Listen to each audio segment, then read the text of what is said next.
Have you ever dreamed of flying? Of soaring through the sky, free from the bonds of Earth? Today, we journey back in time to ancient Greece to uncover one of its most famous and tragic tales, the Legend of Icarus. This isn't just a story about wings and wax. It's a profound lesson about ambition, freedom, and the timeless struggle between youthful exuberance and fatherly wisdom. So buckle up as we prepare for a flight into myth and meaning. Our story begins on the beautiful island of Crete, ruled by the powerful King Minos. But this island paradise held a dark secret, a terrifying monster known as the Minotaur half-man, half-bull. To contain this beast, King Minos needed a prison unlike any other. He summoned the most brilliant inventor and craftsman of his time, a man named Daedalus. Daedalus was a genius, an architect of unparalleled skill. He designed and built the labyrinth, a maze so complex and bewildering that no one who entered could ever find their way out. The Minotaur was successfully imprisoned, and for a time, all was well. Daedalus, however, knew the labyrinth's secrets. He knew the one and only path to its center and back out again. This knowledge made him dangerous. King Minos, fearing that Daedalus might reveal the labyrinth's secrets to his enemies, decided to imprison the inventor and his young son Icarus within the very structure he had created. Some versions of the myth say they were locked in a high tower overlooking the sea. Either way, their fate was sealed. They were captives on Crete, surrounded by an endless expanse of water, with the king's guards watching every ship. Escape seemed impossible. Day after day, Daedalus watched the birds circling in the sky, their effortless flight a taunting symbol of the freedom he and his son had lost.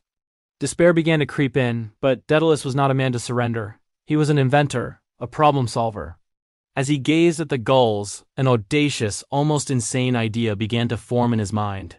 He famously declared, "Minos may control the land and the sea, but he does not control the air. I will try that way." And so, the grand project began. Daedalus started collecting feathers. Every feather that fell from the sky, dropped by passing birds, was a precious treasure. He gathered them meticulously, big and small, from the shores and the tower's ledges. He taught his son Icarus to help. The boy, unaware of the grander purpose, played with the feathers, chasing them in the wind, a small spark of joy in their confined world. With a pile of feathers ready, Daedalus began the construction.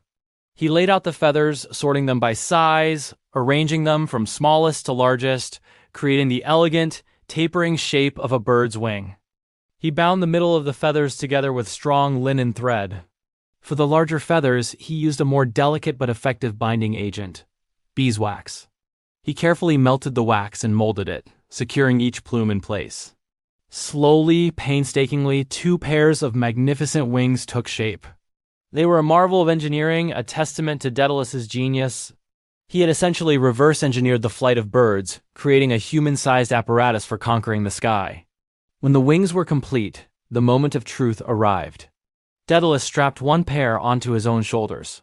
He flapped them, tentatively at first, then with more confidence. He felt his body lift from the ground. He hovered for a moment, an unbelievable sensation before landing back on his feet. He had done it. He had created a means of escape. Now it was time to prepare his son. He turned to Icarus, his heart a mixture of pride, excitement, and a deep, gnawing fear. He carefully fitted the smaller pair of wings onto the boy's shoulders. As he fastened the straps, Daedalus gave his son the most important instructions of his life. "Listen to me, Icarus," he said, his voice trembling slightly. "We will fly to our freedom, but you must follow my path exactly. Do not fly too low, or the dampness from the sea will weigh down your wings, clog the feathers, and drag you into the ocean.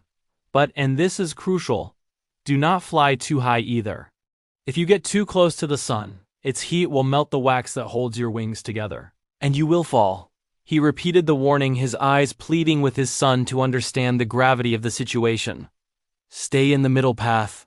Follow me closely and you will be safe." With tears in his eyes, Daedalus kissed his son, a final embrace before they embarked on their unprecedented journey. The old inventor took to the air, flapping his great wings, and looked back, encouraging his son to follow. Icarus, young and full of courage, leaped into the air. At first, he was clumsy, his wings feeling awkward, but soon he found his rhythm. He was flying. The sensation was exhilarating, intoxicating. He looked down and saw the labyrinth, his former prison, shrinking below. He saw the fishermen on the shore pointing up in astonishment, mistaking them for gods. He saw the islands of the Aegean Sea spread out like jewels on a blue cloth. The feeling of the wind rushing past him, the sheer power of being airborne, was more wonderful than he could have ever imagined. All fear vanished, replaced by pure, unadulterated joy. He was free. And in that moment of exhilaration, Icarus forgot his father's words. The middle path seemed boring, restrictive. Why settle for the middle when the heavens themselves were within reach? He began to climb higher, drawn by a reckless desire to soar closer to the sun, to touch the domain of the gods. Daedalus, flying ahead, called out to him, "Icarus, come back. You're flying too high."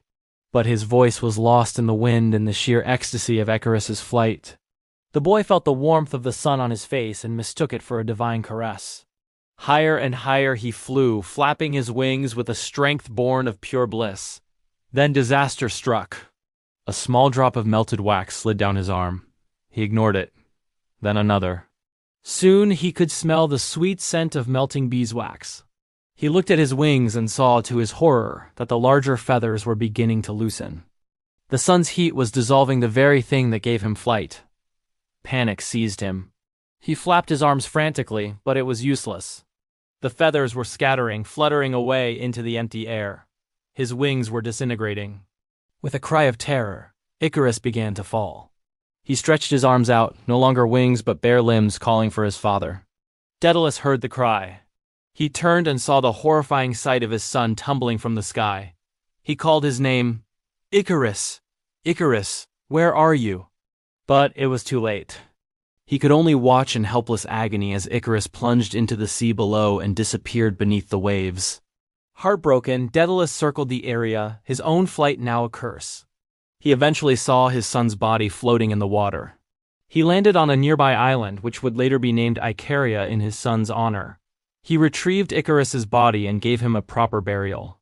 As he worked, he cursed at his own genius, the skill that had led to his son's death. In his grief, he hung up his wings in a temple, vowing never to fly again. The story of Icarus is echoed through the ages. It's often told as a simple cautionary tale against disobedience and hubris, the dangers of flying too close to the sun. And while that's true, there's so much more to it.